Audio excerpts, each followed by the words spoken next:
Have you ever seen someone walk into a room and they just look expensive? It's not because they're wearing designer labels from head to toe. In fact, most of the time, it's the opposite. It's about the way they carry themselves, the way their clothes fit, the clean, effortless details. This is about perception, and perception is powerful. In today's video, gents, I'm breaking down 7 simple rules that will instantly upgrade your image and help you look sharp, confident, and high value, no matter your budget.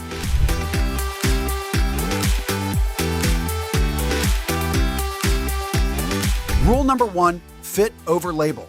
If you've watched my channel, you know I've said this many times, and that is nail the fit. Because you can spend a lot of money, $2,000 on a suit, but if it doesn't fit you, if it doesn't even come close to looking good because it's not built for your body type, guess what? That's gonna look like a cheap $150 suit. Even though you spent all that money, it's got great fabric, overall great build, but if it's not built for your body and if it doesn't fit you, nothing can be done. Yes, you can get clothing adjusted, and I do want you to know the name of your tailor. You should be able to take a lot of your pieces, especially your shirts, your jeans, things that can be altered relatively easily. Take it to your tailor and have them adjust it. And if you don't want to take it to a tailor because you don't want to spend the money, well, learn to make basic adjustments yourself. Darting a shirt, which is simply bringing it in the torso, shortening those sleeves, getting those jeans hemmed properly. All of these are actually very easy fixes that you can learn to do yourself, or maybe have someone in your family just ask around. Point being is when something fits you, it's going to look so much better, so much more elegant. It's going to make your overall wardrobe look much more expensive. And it's a relatively easy thing to do, because simply when you buy something, do not buy anything that does not fit you well or cannot be adjusted to fit you well. That's the key. No matter how good of quality the build is, it's just not going to be something that's going to look good on you. Rule number 2, stay in the neutral zone.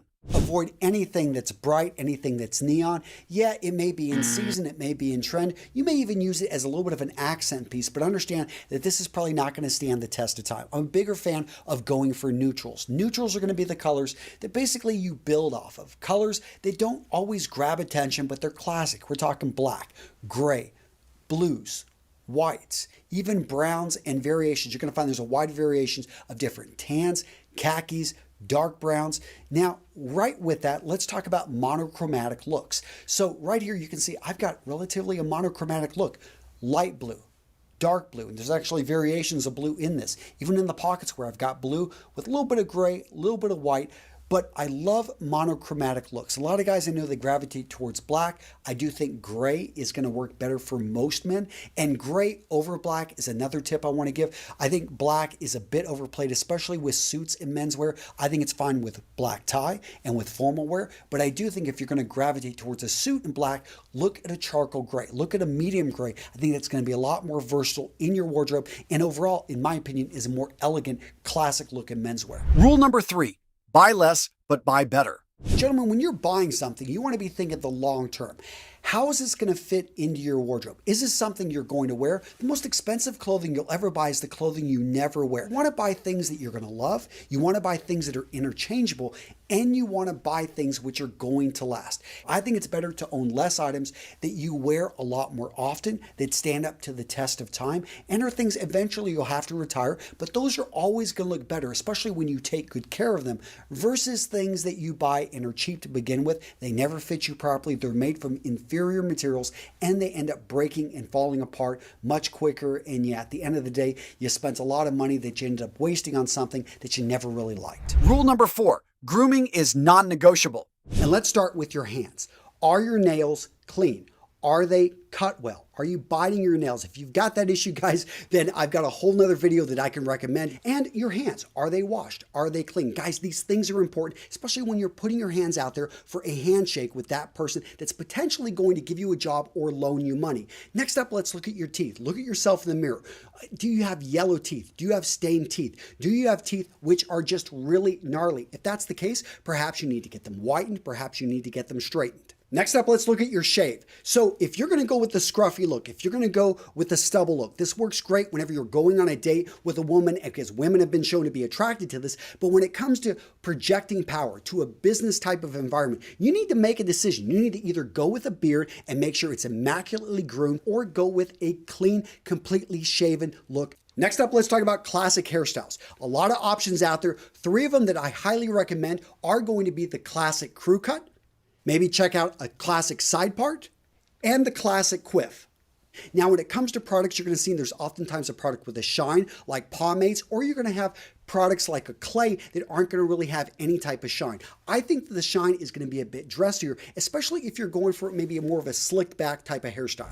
Rule number 5, keep accessories minimal. 1, maybe up to 2 rings on each hand. Tie accessories like a tie clip are nice but not required. Necklaces should be discreet, worn under the shirt. Bracelets, keep them simple, maybe a precious metal, and probably wear it on the dominant hand, because on your non-dominant hand, you're probably going to be wearing a watch, and having a classic dress watch is going to be perfect for the look that we're going for. Now, gents, there are all different types of watches out there. You got racing watches, you got dive watches, but a classic dress watch is going to be simple. It's going to usually be made either from a precious metal. The dial isn't going to be overly complicated. Now, this watch right here is a fine watch, but this is a field style watch. And notice the canvas strap. This right here would bring down the entire outfit, and it's a casual watch, not a dress watch. Now, gents, as you can see right here, I've got a simple, clean, fashion watch on that checks all the boxes I just said. It's a good looking watch and it works with the outfit. And yeah, I really like this color here. Rule number 6, confidence is the key.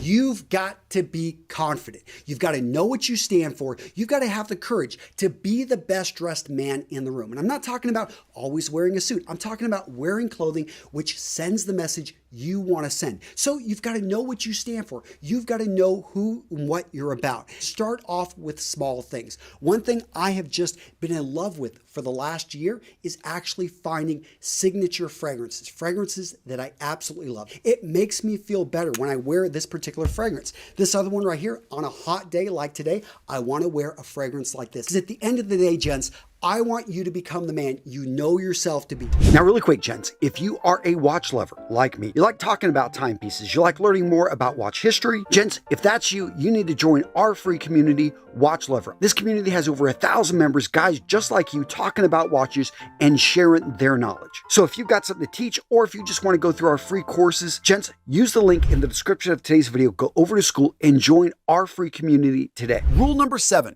Pressure and polish. Learn how to iron, learn how to press, and learn how to steam your clothing.